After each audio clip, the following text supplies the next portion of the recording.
అమ్మక ఒక తల్లికి పుట్టిన ఇద్దరు కుమార్తెలు ఉన్నారు.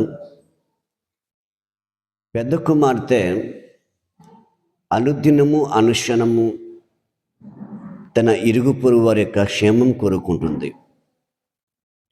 చిన్న కుమార్తె మాత్రము వాళ్ళు ఎట్టబోతే నాకెందుకని ఆ సమయాన్ని ఏం చేసేదంటే ఆమె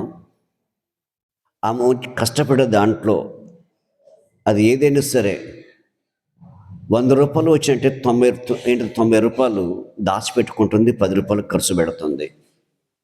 ఇది పరిస్థితి. కానీ కొన్ని రోజులకి 1-2 ఎకరాల పొలము కూడంత డబ్బు దాచిపెట్టుకుంది ఆమెకు. అట్లా 2-3 సంవత్సరాలకు వచ్చేసి 2 ఎకరాలకు కొనే ప్రయత్నం చేస్తూ ఉంది. ఇంకా ఏ చుట్టం వచ్చినా, ఏ బంధువు వచ్చినా, తల్లి వచ్చినా, తండ్రి వచ్చినా, అన్నదమ్ములు వచ్చినా సరే, తన తోడబుట్టిన అక్కగాని అన్నదమ్ములు వచ్చినా కానీ ఆ ఒక్కరోజు మంచిగా చూసుకుంటున్న తర్వాత ఇంకా పోయిరా అని, రేపు నాకు పని ఉందని చెప్పి డైరెక్ట్గా మొఖాన చెప్పేసింది అన్నమాట. అటువంటి పరిస్థితుల్లో తన భర్త వైపు నుంచి ఏదైతే ఆస్తులు ఉంటాయో, అన్నదమ్ముల ఆస్తులు, ఆ అన్నదమ్ముల నుంచి ఆస్తుల నుంచి ఒక 1/2 ఎకరం పంచుకొని, ఇంటి స్థలం పంచుకొని వచ్చేసిందామా. అలా వెళ్ళిన తర్వాత, తన భర్త కాడికి వెళ్ళిన తర్వాత, కానీ ఎప్పుడైతే ఒక 15 సంవత్సరాలు, ఒక 20 సంవత్సరాలు చూసుకుంటే 5 ఎకరాల పొలం ఉండిందేమో. పిల్లలు పుట్టినారు, పిల్లలు పెంచింది, చదువుకున్న వాళ్ళని చదివించింది, చదవని వాళ్ళని పనికి లాగింది.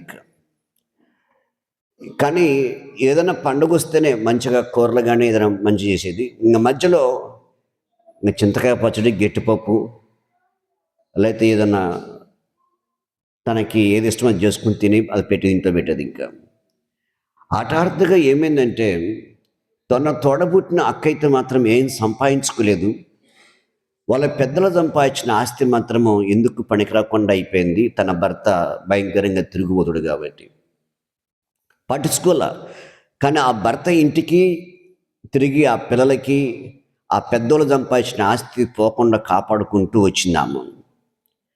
కానీ ఈమె మాత్రం, మాత్రం వాళ్ళ భర్త ఇంటి చూసిన ఇంటి 1/2 ఎకరం యొక్క స్థలం తీసుకొని తిరిగి ఒక 15-16 సంవత్సరాలు చూసుకుంటే అద్భుతంగా సంపాదించి పెట్టింది. ఇక మంచి పేరు ప్రఖ్యాతలు పొందుకుంది. ఇక అదే కాదు, ఏదైనా అన్ని ఉంటేనే మన కాడికి ఎవరైనా వస్తారన్నట్టుగా అటువంటి భావముతో ఆ వచ్చిన ఒక క్షణం మాత్రమే ఆ మనిషిని చూసుకుంటుంది. ఆ ఒకరోజు తిరిగి సాయంత్రానికి, రేపు మేము పనికి పోతున్నాం ఏరో చోటకి అని చెప్పి వాళ్ళని బయటికి వెళ్ళగొట్టేది. ఇంకా ఇటువంటి యొక్క పరిస్థితిలో కాలం ఇద్దరికి ఒక గుణపాఠం నేర్పుతుంది. ఇద్దరికి, అక్కజల్లిద్దరికి. ఈ కాలం ఎలా ఉందంటే బాగా గమనించాలి. మనము మనుషుల దగ్గర నేర్చుకుంటా అని ప్రయత్నం చేస్తాం. మనుషుల దగ్గర ఏం రాదు మనకి.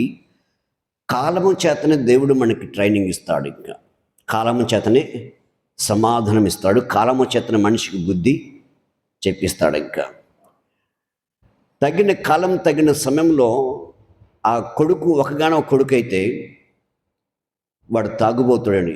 ఆ పిల్లల కోసమే సంపాదించి పెట్టింది. వాడు తాగుబోతుడు, తిరిగి పనికి పండుబోతుడేండు, సోమరిపోతుడైనాడు. ఇక ఆ కొడుకు పెళ్లి చేసిన 2 కొడుకులు పుట్టారు.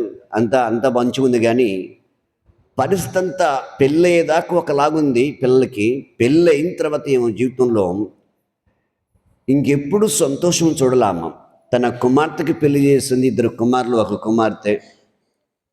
కొడుకు పెళ్లి చేసిన 2 కుమారులు. ఏ రోజు ఆమె సంతోషం చూడలా. కానీ తనకంటే ముందు పుట్టిన అక్క మాత్రము, ఆమెకి 3 కొడుకులు. కానీ ఈమెకు కానీ అదే కష్టాలు ఉన్నాయి. కానీ వెనక వేసుకుంది ఏమీ లేదు. కానీ దేవాతి దేవుడైతే ఒక కాలం పెట్టి, ఒక సమయం పెట్టి దేవుడు చరిత్రని, దాని ఏమంటారు, ప్లేట్ తిప్పేసినాడు దేవుడికి. అటువంటి యొక్క పరిస్థితిలో ఉన్న కుటుంబానికి రాత్రికి మేము వెళ్ళాం. ఆ గృహానికి పరిస్థితి ఎలా ఉందంటే, ఆల్రెడీ శనివారం శుక్రవారం నైటే ఫోన్ చేస్తా ఉన్నాడు, ఏడుస్తున్నాడు. ఇంకా ఫోన్ చేసి నేను చచ్చిపోతా అంటున్నాడు ఇంక. కానీ పిన్నామేమంటుంది, నువ్వు రాయ్యా అని ఏడుస్తుంది. ఒకప్పుడు నేను అంటే పడదానికి, కానీ పిల్లుడైతే తమ్ముడైతే ఏమంటున్నాడు, ఏడుస్తున్నాడు ఇంకా, నువ్వు రాకపోతే నేను చచ్చిపోతాను నీకు. కానీ నాకు ప్రయాణం వేరే చోటుకుంది, సంఘం ఆడ ఉన్న పరిస్థితిని చూసుకోవాలడు. ఇంకా కుదరదురా, నేను తిరిగి మంగళవారమో లేకపోతే సోమవారమో చూసుకుంటా అని చెప్పినాను, వస్తా అని చెప్పినాను. ఇంకా గట్టి 2 మాటలు చెప్పి సరే నీ ఇష్టం అండి, ఇంకేం చెప్పలే. ఇంకా బతుకుంటే శుద్ధులే అని చెప్పాడు. ఆ మాటలనే కలమనిపడ్డాయి. ఇంకా నేనేం చెప్పలే. గతంలో ఒకసారి వాళ్ళ ఇంటి ముందు పెద్ద రోడ్డుకి మీటింగ్ పెట్టేసినాం, చాలామంది జనం వచ్చినారు. ఇక్కడ మొత్తం భయంకరంగా ఏంటది, మాతంగికి సంబంధించిన పరిస్థితులు అన్నీ ఉన్నాయన్నమాట. ఇంకా అటువంటి సమయంలో పిన్నా మొక్కతే పోరాడింది. ఇదంతా సౌండ్ సిస్టమ్ అన్నీ మొత్తం కరెంట్ గిరండి. వాడు దూరం ఎక్కడో ఉన్నాడు, యేసు ప్రభు మన దేవుడు కదా అన్నట్టుగా. అప్పుడు నాతో ఎవరు అన్నారు, మీ తమ్ముడు ఏమీ సహకరించట్లేదు, ఒక సమయం వస్తుందిలే అని చెప్పిన. ఇక్కడ ఒక సమయం వస్తుంది అడిగిబారని చెప్పిన. ఇక్కడ ఆ సమయం వచ్చింది. నేను ఏమి చెప్పలేదు, అది తీసేసి ఇది తీసేయమని చెప్పలేదు, మొత్తం అన్ని తీసి పక్కకి పెట్టేసాడు. ఇక్కడ తనంతకు తనే మోకాలు ఉంచినాడు. ఇంకా నీకు ఇష్టమేనా అని, నాకు ఇష్టమే అన్నాడు. ఇద్దరు భార్య భర్తలు 2 చేతులు జోడించి, నువ్వే నా దేవుడివి, నువ్వు తప్ప నాకు దేవుడు లేడు. ఇంకా హల్లెలూయా. కానీ ప్రార్థించడం మన వంతు, కార్యం చేయటం ఆయన వంతు. బైబిల్ ఏం చెబుతుందంటే 99 నీతిమంతుల్ని ఇడిసిపెట్టి ఒక పాపి కోసమే మనిషి పరిగెత్తున్నాడంట. 99 గొర్రెలు ఇడిసిపెట్టి ఒక గొర్రె కోసమే ప్రాముఖ్యం అధిక, దేవుడి దృష్టిలో అధిక.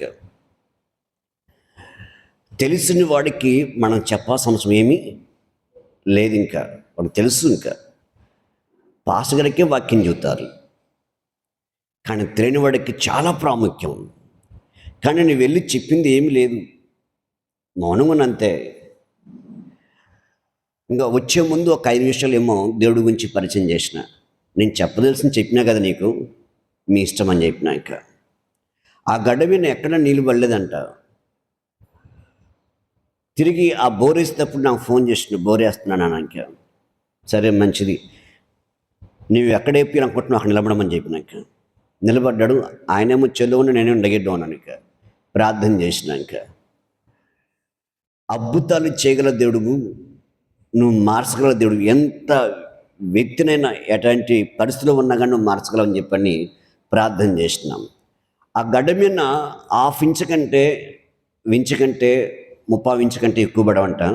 2 ఇంచుల వాటర్ పడిన నీళ్ళు ఆయన ఉన్న స్థలంలో ప్రార్థన చేసిన తర్వాత దేవుడు అద్భుతంగా తన జీవితంలో మార్పు తీసుకొచ్చాడు. ఇంకా ఆ సంవత్సరం ఏంటది, పంట పండిన తర్వాత తీసుకొచ్చి డబ్బులు నేను దేవుడికి కానుక తీసుకొచ్చి అని చెప్పి ఇచ్చిపోయాడు. ఇక్కడ నేను చెప్పిన, నీ డబ్బు దేవుడికి అవసరం లేదని చెప్పినాక, నువ్వు ముఖ్యం అని చెప్పినాక,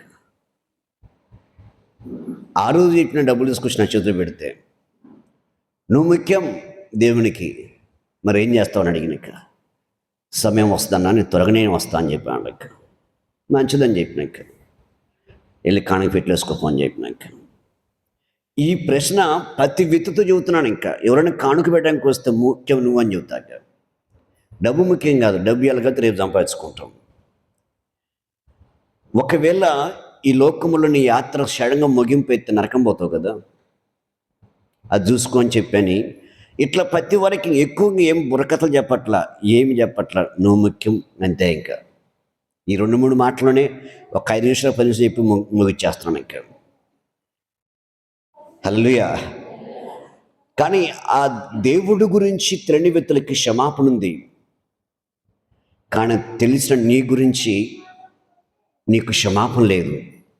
తెలుసు నీకు దేవుడి గురించి, తెలిసిన దేవుణ్ణి అలుసుగా చూస్తే, తెలిసిన దేవుణ్ణి సులకన చేస్తే, తెలిసిన దేవుణ్ణి నీ ద్వారా అవమానం జరిగితే ఈ భూమి మీద ఏ వ్యక్తికి అంత ఘోరంగా వేరడు, కళ్ళంని పెట్టడు, అంత ఘోరంగా వీడుస్తాడు ఆయన మన కోసం. బైబిల్ అంత వివరంగా రాయబడింది. ఇక అనుక్షణం మనం దేవుణ్ణి సంతోషపెట్టేవరమై, దేవుణ్ణి గణపరచువరమై, దేవుణ్ణి స్తుతించేవరమై, మన ద్వారా ఆయన నామం మహింపరిచే రీతిలో మనము బ్రతకాలి, జీవించాలి. అందుకే ఏ క్షణమైనా సరే, ఏ గడియైనా సరే దేవుడి గురించి మనం ఎంత తెలుసుకుంటామో అంత దేవునికి మహిమ తెచ్చేవరముగా వీలవుతుంది మనకి. ఇంకా తెలిసిన తర్వాత తప్పులు చేసే పరిస్థితులు జరగవు. నీకు సత్యం తెలుస్తుంది, అసత్యం తెలుస్తుంది, అబద్ధం తెలుస్తుంది, నిజం తెలుస్తుంది. ఇక పాపమిటి తెలుస్తుంది, నీతి తెలుస్తుంది. ఇక తెలిసిన తర్వాత ఇంకా దేవునికి దూరం కాలేవు, దేవునికి వ్యతిరేకంగా బ్రతకలేము. హల్లెలూయా. అందుకే ఈ ఒక మాటకి బైబిల్లో చాలా చక్కగా రాయబడ్డ మాటలు. ఇర్మియా 9వ అధ్యాయం 23వ వచనంలో మొదటి నుంచి చూడండి. ఇర్మియా 9వ అధ్యాయం 23వ వచనం కాంచి, యెహోవా ఇలాగ చెలవిస్తున్నాడు, జ్ఞాని తన జ్ఞానం బట్టి, సుర్రు తన శౌర్యం బట్టి అతిశయింపకూడదు. ఐశ్వర్యవంతుడును తన ఐశ్వర్యం బట్టి అతిశయింపకూడదు. అతిశయించువాడు దేన్ని బట్టి అతిశయింపవలనగా భూమి మీద కృప చూపిస్తూ నీతి న్యాయములు జరిగిస్తున్న యెహోవాను నేనని గ్రహించి నన్ను పరిశ్రమ తెలుసుకుని బట్టి అతిశయింపవలను. అట్టి వారిలో నేను ఆనందించువాడని యెహోవా చలవిచ్చి ఉన్నాడు. హల్లెలూయా. ఎవరిని బట్టి అంటే దేవుడు ఆనందిస్తాడంట? ఆయన గురించి తెలుసుకునే వారి గురించి. ప్రతిరోజు మనము తెలుసుకునే ప్రయత్నం చేయాలి. ప్రతిరోజు బాగా గమనించండి. ఇష్టమైన ఇది వివాహం చేసుకున్న తర్వాత ఇష్టపడ్డ వ్యక్తిని, లేకపోతే ఇష్టపడిన ఇది పురుషుని లేదా స్త్రీని వాళ్ళిద్దరు ఇష్టపడి చేసుకున్నారు. ఇంకా చేసుకున్నాక ఒకలాగా ఉంది, చేసుకున్న తర్వాత తెలుసుకునే ప్రయత్నాలు చేస్తున్నారు. ఇంకా ఏంటిది నా భర్త, ఏంటిది నా భార్య తెలుసుకునే కొంది, ఆ మంచి అర్థమయ్యే కొంది ప్రేమ పెరుగుతూనే ఉంటుంది. ఇంకా మంచి ఏది భార్యలోంచి కానీ లేదా భర్తలోంచి కానీ తెలుసుకుంటున్నప్పుడు నా భార్య చాలా మంచిది, నా భర్త చాలా మంచివాడు అని ఒకరిపైన ఒకరు ఏంటిది ఆ ప్రేమ వెల్లడెత్తున్నప్పుడు ఆ బంధం ఇంకా ముడి పెడతనే ఉంటుంది. ఇంకా చాలా అద్భుతంగా ఉంటుంది వారి జీవితాలలో. ఇంకా కానీ దాంట్లో ఏంటిది ఏం మాత్రం చెడు కనబడిందా తెలుసుకునే విషయంలో ఉన్న నమ్మకం పోతుంది, ప్రేమ పోతుంది. ఇంకా బంధాలు తెగుతాయి, గొడవలు స్టార్ట్ అవుతాయి. ఇంకా దాన్ని ఆపడం ఎవడు తరము కాదు. భార్యభర్తల మధ్యలో రాకూడదు, కానీ వచ్చిందంటే దాన్ని ఆపటం ఎవడు తరం కాదు. ఇంకా ఆ పక్క తల్లిదండ్రులైనా, ఈ పక్క తల్లిదండ్రులైనా, ఆ పక్క పెద్ద మనుషులైనా, ఈ పక్క పెద్ద మనుషులైనా ఎవడి వాళ్ళ కాదు. ఇంకా ఎప్పటి వరకు ఈ లోకములో నీ ప్రాణం ముగించేంత వరకు ఆ గొడవలు తగ్గవు. ఇంకా చిన్నదానికి పెద్దానికి ఎక్కడ ఉన్నా ఇటువంటి స్థలం, ఎక్కడున్నావు, ఏం చేస్తున్నావయ్యా, ఏం చేస్తున్నావమ్మా, అనుమానం కాబట్టి ఎక్కడున్నావు అంటారు. ఇక్కడ అనుమానం లేకపోతే ఇటువంటి పరిస్థితులు రావు. ఇంకా ఇంటికి ఫోన్ కానీ రాదు, భర్త ఎక్కడున్నా కానీ, ఇక భార్య ఎక్కడున్నా కానీ. ఎందుకంటే తనకు బాగా తెలుస్తాను అని చెప్పేసి, నా భార్య మంచి వ్యక్తి, నా భర్త చాలా మంచివాడు. 100 మంది భర్త గురించి తన భార్యకి చెప్పినా, లేదా భార్య గురించి భర్తకు చెప్పినా నమ్మరు. ఇక 100 మంది చెప్పని ఇక. హల్లెలూయా. అలాగనే ఏమవుతుందంటే దేవుడు సాతానుగాడు వచ్చి ఏబు గురించి మాట్లాడుతున్నాడు. ఇక సాతానుగాడు ఏంటిది, పరలోకంలో ఒక మీటింగ్ లాగా నడుస్తుంటే ఆ మీటింగ్ గ్రౌండ్లోకి వచ్చి కూర్చున్నాడు వెనకమాల. అయ్ సాతాను, ఎక్కడి నుంచి వచ్చినావు అన్నప్పుడు భూమిని అటు ఇటుకు తిరుగులాడుతూ ఇక్కడ ఏం జరుగుతుందో చూడటానికి నేను వచ్చినా, సరే కానీ భూమిని నా కుమారుడు ఉన్నాడు చూసావా అన్నాడు.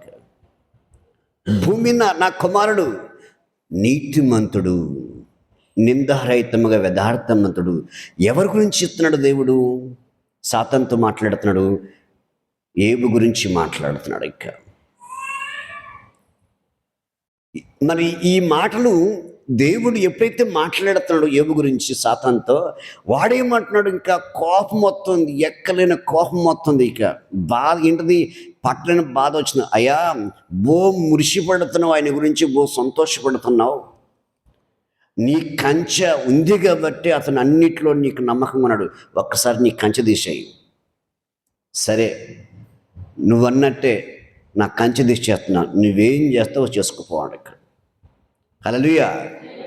ఎందుకు ఈ మాటనంటే ఏబు పైన నమ్మకం వచ్చింది. ఆ నమ్మకము పుట్టించింది ఎవరు?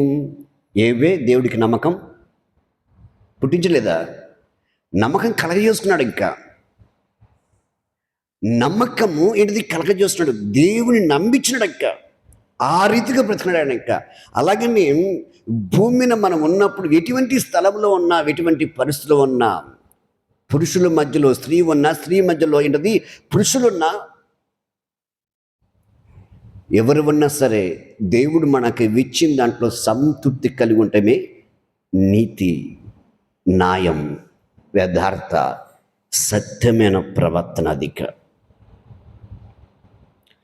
ఇటువంటి దేవుడు ఇచ్చిన దాంట్లో సంతృప్తిగా ఉండు కాబట్టే ఏబు నా కుమారుడు, ఏబు నీతిమంతుడు అన్నాడు. ఇక మరి ఏ రోజు నీ ప్రార్థనలో నువ్వు విన్నావా?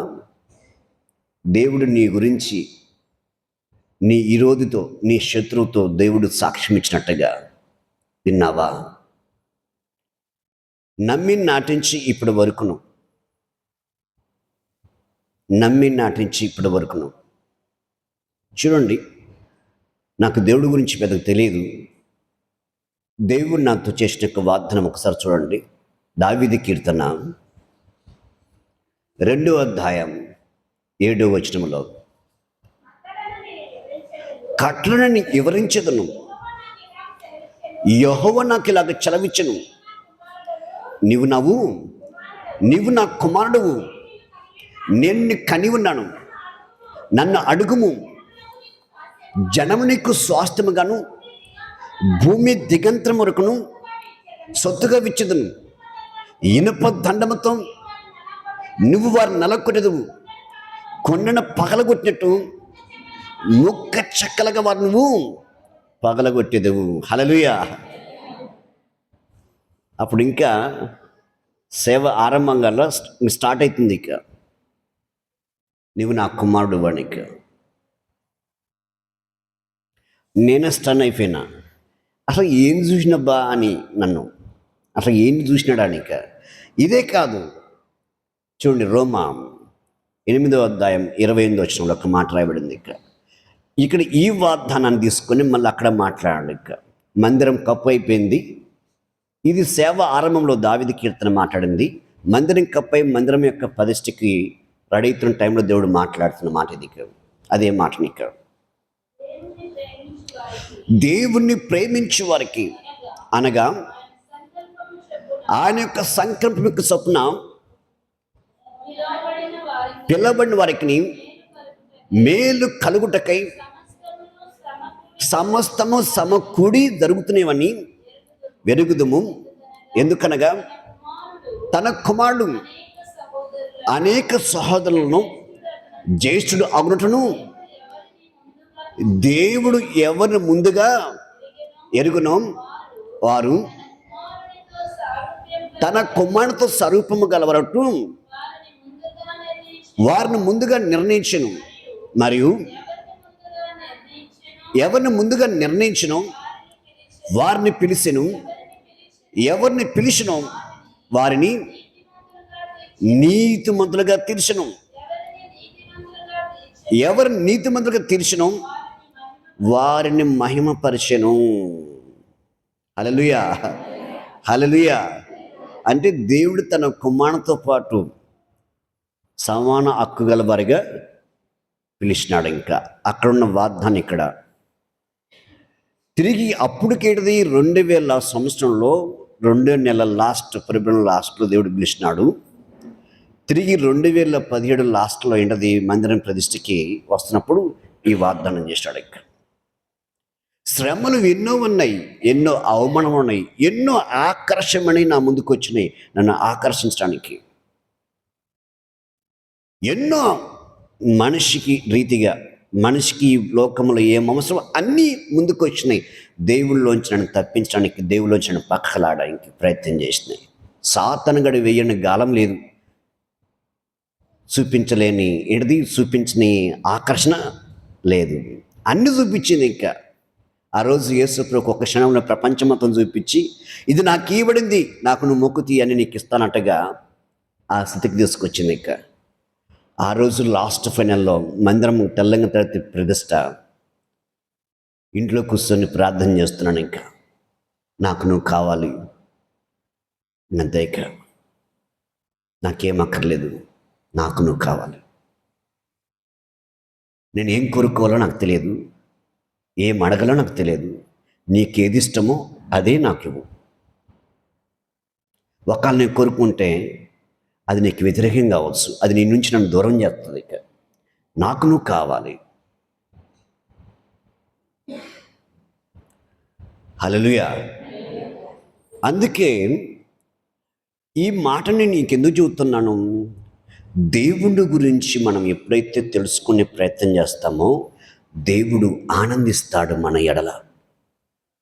ఈ లోకంలో నువ్వేమిచ్చినా, నీ ఆస్తులు మొత్తం దేవుని పేరు మీద రాసిన, నీ డబ్బంతా బంగారం ఎండంత తీసుకొచ్చాడు పెట్టినా దేవుడు ఆనందించడు.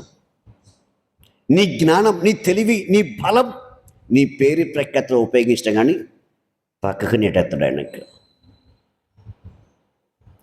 మరి ఏంటిది? దేవుడిని ఆనందింపజేస్తున్నావా? పైకి ప్రేమిస్తున్న మోసం చేసే వాళ్ళని ఆనందింపజేస్తున్నావా? పైకి ప్రేమిస్తూ అనేక రీతులుగా నిన్ను చెడు కోరుకుంటున్న వారిని ఆనందింపజేస్తున్నావా? ఎవరిని? నీ కోసము ప్రాణమిచ్చిన యేసయ్య ఆయన్ని ఆనందింపజేయాలి తప్ప ఈ భూమిని ఏ మనిషిని మనము సంతోషపెట్టలేం. అందుకే పలుబోతులు అంటున్నాడు, ఇక నేను మనుషులను సంతోషపెట్టువనైతే నేను దేవునికి దాసుని కాకుందను. అనుక్షణం, ప్రతి గడియ, ప్రతి క్షణం దేవుణ్ణి మనము ఏ రూట్లో వెళ్తున్నా, ఏ దారిలో వెళ్తున్నా, ఏ పనులు మనం తీసుకెళ్తున్నా దేవుణ్ణి సంతోషపెట్టి వరం కానీ మనం అనుక్షణం వెతకాలి. హల్లెలూయా. నా మాటలు అర్థమవుతున్నాయా?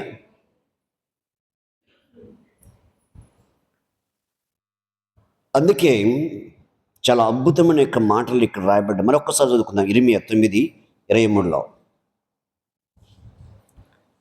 చూడండి.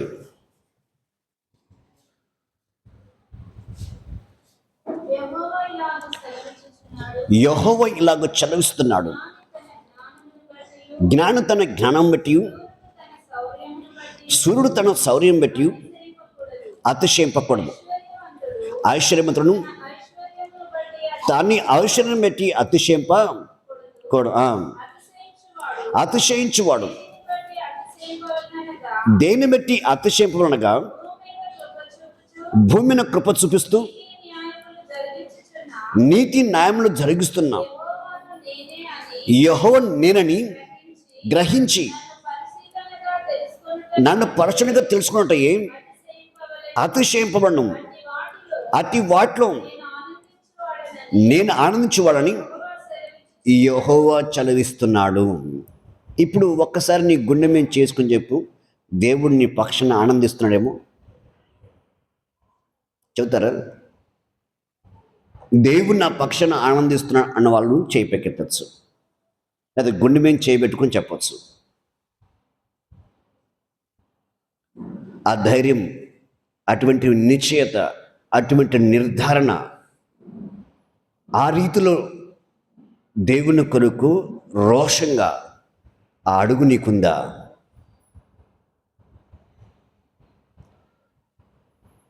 మరి అటువంటి స్థితి లేకపోతే, అటువంటి యొక్క పరిస్థితి, నీ గురి లేకపోతే నీ నిర్ధారణ లేకపోతే ప్రయోజనం ఏముంది? నీగుండా ఏమన్నా ప్రయోజనం ఉందా?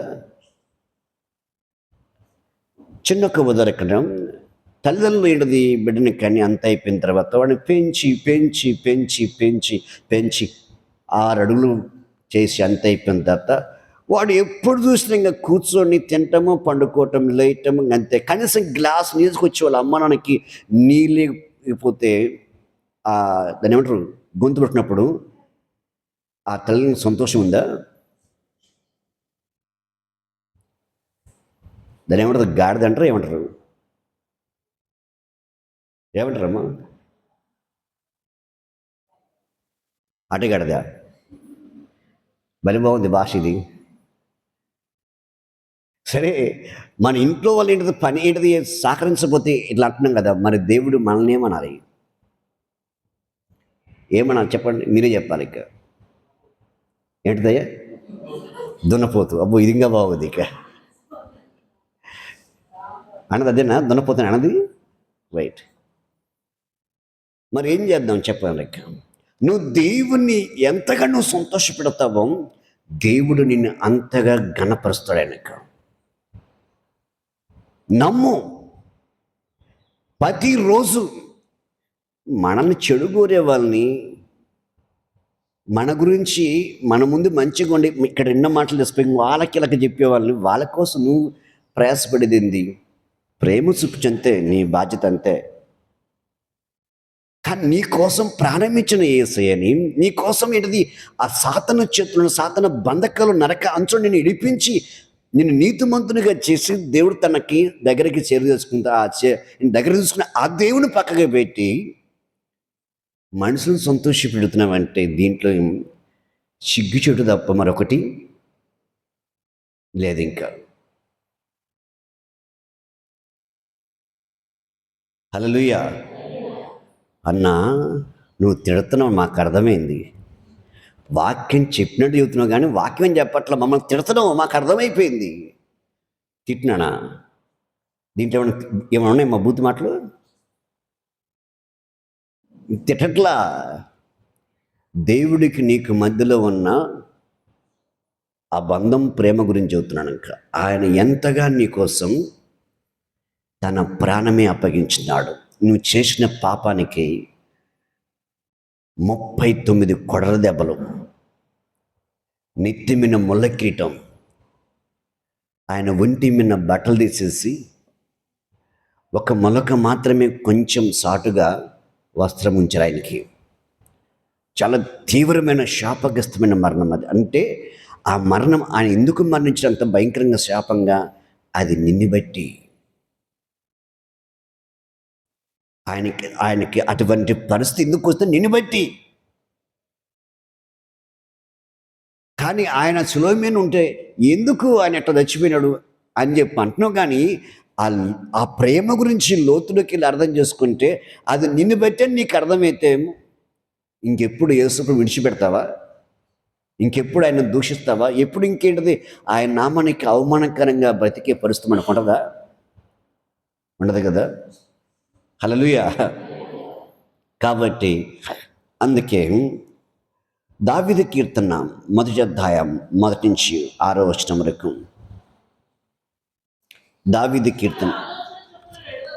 దుష్టుల యొక్క ఆలోచన నడవక, పాపుల యొక్క మార్గము నిలవక, అపవాసు ఎదుటి కూర్చున్న చోట కూర్చుండక, యెహోవా యొక్క ధర్మశాస్త్రములను ఆనందిస్తూ దివారాత్రులను దాన్ని ధ్యానించువాడు ధనుడు. అతడును నీటి కాలం వేరున నాటబడిందై ఆకు వాడక తన కాలమందు ఫలమిచ్చు చెట్టు వలె ఉన్నను. అతడు సేనుదంతయు సఫలమగును. హల్లెలూయా, హల్లెలూయా. ఏమంటుంది దేవుడు? దుష్టులు ఆలోచన నడవక అంటున్నాడు. ఇక పాపులు మార్గం నిలవకు, అపహాసులు కూర్చున్న చోట కూర్చోడకు. ఏమంటాడు ఇంకా? యెహోవా యొక్క ధర్మశాస్త్రము దాన్ని దివ్యరాత్రులు ధ్యానిస్తూ, ఎట్లంట? ఆనందిస్తూ, అంటే ఇష్టంగా ధ్యానించాలి. ఇష్టంగా, సొంతగా, నీ ఇష్టంగా దేవుడి సన్నిలో ఆయన వాక్యం మనం ధ్యానించాలంటాం. అతడు నీటి కాలు వేరు నాటబడింది, ఆకువడక తన కాలం ముందు ఫలమిచ్చేటు వల్లే ఉంటాడు. అతడు చేసేదంతా సఫలమగును. మరి ఎందుకు సఫలంగా అట్లా? మనం లేస్తే దుష్టుల ఆలోచనలోకి వెళ్ళిపోతాం. పక్కన ఎవరైతే దేవునికి వ్యతిరేకమైన మాటలు చెప్తారో ఆ మాటలోకి వెళ్ళిపోతాం. దేవుడంటే భయం లేని వాళ్ళు, దేవుడంటే ఆశ లేని వాళ్ళు, దేవుడంటే ఏ రీతిగా కొంచెంగానే దేవునికి సోటు ఈయన వారి మధ్యలో పోయి కూర్చుంటాం. ఏం చేస్తావు అక్క? ఆ పాశ్రమ ఆదివారం అదే రమ్మటాడు. ఆయనకేం అర్థమైద్దా? ఇటు వెళ్ళి దేవుడంటే భయం దగ్గరికి పోయి చెబితే, ఇదిగో మేము చెప్పినా ఆ పాశ్రం అంత చెతుడు అని వాళ్ళకి 4 ఎక్కస్ట్రా చెప్పి నీ విశ్వాసం దెబ్బ కొడతారు. ఇక వాళ్ళ ద్వారా సాతానుడు నీ విశ్వాసం దొంగిలిస్తాడు. నీకున్న విశ్వాసాన్ని ఏంటిది సలరపరుస్తాడు. ఇంకా అనేకమైన ఏంటిది అపవాది వాడు సంబంధించిన ఆలోచనలు తీసుకెళ్ళి నీ విశ్వాసం దొంగిలిస్తాడు.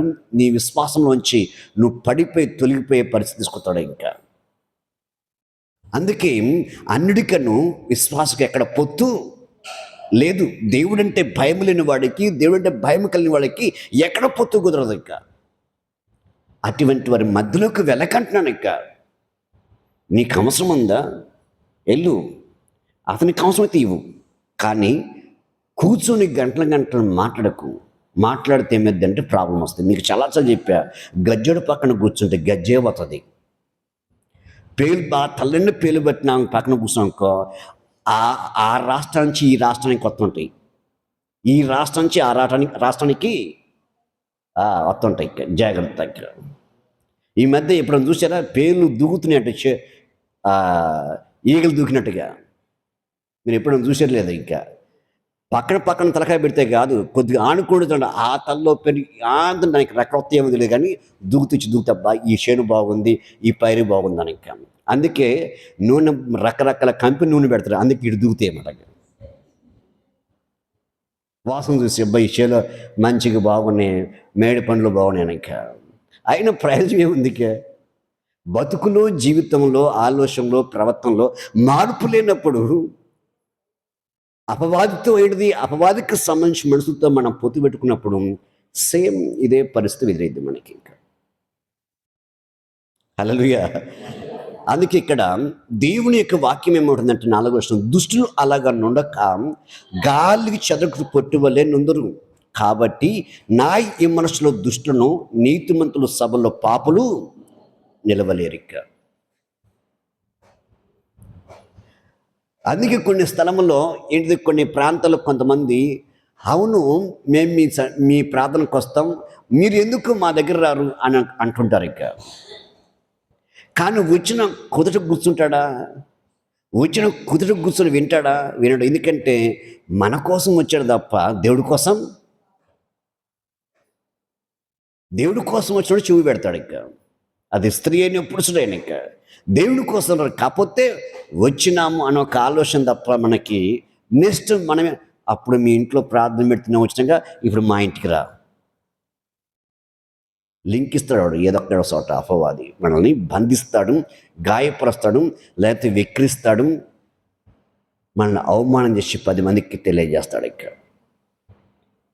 అయినా ఎందుకంటే ఆ మనిషికి తెలియదులేదు, తెలిసినంతవరకు మనము వరుసుకోవాలి, వాళ్ళ కోసం ప్రార్థన చేస్తాం. కానీ వారికి గుండా ఎంతో పెద్ద దాడి అయింది మనకి. ఇక అందుకే నేను ఏమంటున్నంటే చాలా జాగ్రత్త అంటాను. ఇక్కడ ఏమంటున్నంటే ఇంకా నీతిమంతుల యొక్క మార్గము యెహోవాకు తెలియను, దుష్టుల మార్గము నాశానికి నడుపును. ఇంకా ఇప్పుడు ఎక్కడున్నావు నువ్వు? దేవుని ఆనందింపచేసే పరిస్థితి నీకు లేనప్పుడు ఎక్కడున్నావు నువ్వు? నాశనమైన దారిలో ఉన్నావు. అనుక్షణము అన్నిటిది, ప్రతి గడియ, ప్రతి గంట, ప్రతిరోజు మనుషుల్ని సంతోషపెట్టి పరిస్థితిలో ఉన్నాం తప్ప దేవుణ్ణి సంతోషపెట్టే పరిస్థితిలో లేవు. హల్లెలూయా. నేను దేవుణ్ణి నమ్మనప్పుడు పోయి సెంటర్లో ఉండేవాడిని, పనులు చేస్తున్నప్పుడు కానీ, లేకపోతే ఒక మేస్త్రిగా అయిన తర్వాత కాదు, సెంటర్లోనే. కానీ తాగుబోతులతో స్నేహం చేసేవాడిని కాదు. ఆ చిన్నతనం నుంచి అలవాటు ఉంది నాకు. ఇంకా మంచి వాడంటేనే వాడితో కాసేపు కూర్చుంటా, కానీ ఇంటికి దాన్ని మళ్ళీ ఆ బయటనే ఎవరం. ఇంకా అలాంటి వ్యక్తిగా ఉండేవాడిని. ఇంకా కానీ ఎప్పుడైతే దేవుని నమ్ముకున్నానో, నేను నా దేవుని కోసం నమ్మకంగా ఉండాలి. బయట పక్కగా పెట్టా. ఇంకా లోకంతో స్నేహించేవాడు దేవునికి శత్రువు. ఇంక లోకం పక్కకి పెట్టినా దేవుని సన్నిధిలో ఉన్నా, ఆయన ఎదుటున్నా, ఆయన ఏం చెబుతాడా ఆ చెప్పిన పనులు చేయడానికి అనుదినం ఆయన గడప దగ్గర కాసుకొని ఉన్నా. అందుకే బయట ఎక్కువ కనబాలను. దేవుడు 12 బయటికి వెళ్తాను, లేకపోతే లోపల కూర్చుంటాను. ఇంకా ఇది పరిస్థితి. ఇంకా కాబట్టి దేవుని యొక్క ఉద్దేశం చాలా జాగ్రత్తగా కరెంట్ ఛార్జింగ్ మీద వరి తీసుకోండి.